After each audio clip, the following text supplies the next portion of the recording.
This video is satirical and is in no way intended to condone harm to cats or any other household animals. Use or descriptions of this content without the express permission of the NFL and NFL Productions is prohibited. Hello, people of the internet! Today we are going to be discussing why cats are evil. I understand that you either immediately agree with this statement or hate my guts already, but allow me to explain. I can assure you that no matter how much you may enjoy your feline friends, that I will prove by the end of this video that they are in fact evil. Let's start out by looking at some movie villains. I can think of no better place to start than Dr. Evil. Dr. Evil and Mr. Bigglesworth were as nefarious as they were preposterous, and we learned in Austin Powers Goldmember that Dr. Evil is actually Austin Powers' brother. Perhaps he would have been Dr. Nice had he not taken on a kitty companion. Next, we have Dolores Umbridge, who was obsessed with cats. Her punishment of Harry Potter, wherein the phrase, "I must not tell lies," was carved into his skin, is eerily similar to the sorts of injuries one might sustain from touching the belly of one of these fluff balls. Coincidence? I think not. The inherent malevolence of these creatures is even present in animation. Look at Angelica from the Rugrats. She is the only character in that show who is consistently and plainly wicked, and the only character who is consistently influenced by a cat. We can further look at Gargamel from the Smurfs. This man absolutely terrorized the Smurf village, likely to stay in the good graces of the true mastermind behind the schemes to bring harm to our precious Smurfs, Azrael.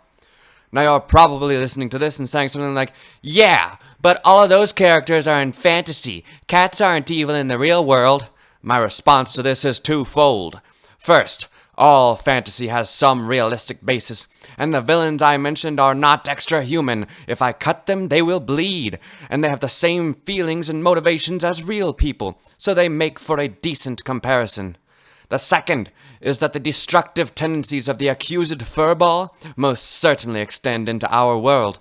We have all seen a video at some point in time wherein a cat knocks over a glass for no good reason than to make a mess and create a hazard with the intent to harm other creatures. In addition, house cats kill somewhere between 1.3 and 4 billion birds, as well as 6.3 and 22.3 billion mammals every single year in the United States. While other animals do this for food, house cats do it just for the thrill of the kill. Add on to this how manipulative cats are with their cute faces and meows to lure in unsuspecting humans. And while we're on that topic, cats meow just for humans. They don't do it to communicate with other cats, it's just to manipulate us. And while manipulating us, these pathological pussycats look down on us humans. If they don't want something and these beasts make eye contact with you, it is always with a condescending glare and narrowed eyes. They even rub themselves against us not to cuddle, but to mark us as territory or property. And if you need more evidence that we are but slaves to these petulant pets, look no further than the dreaded litter box. We literally scoop their poop while they watch mockingly. If you want my opinion, these belittling bastards, these feline fiends, these harbingers of hell, need to be taught true humility.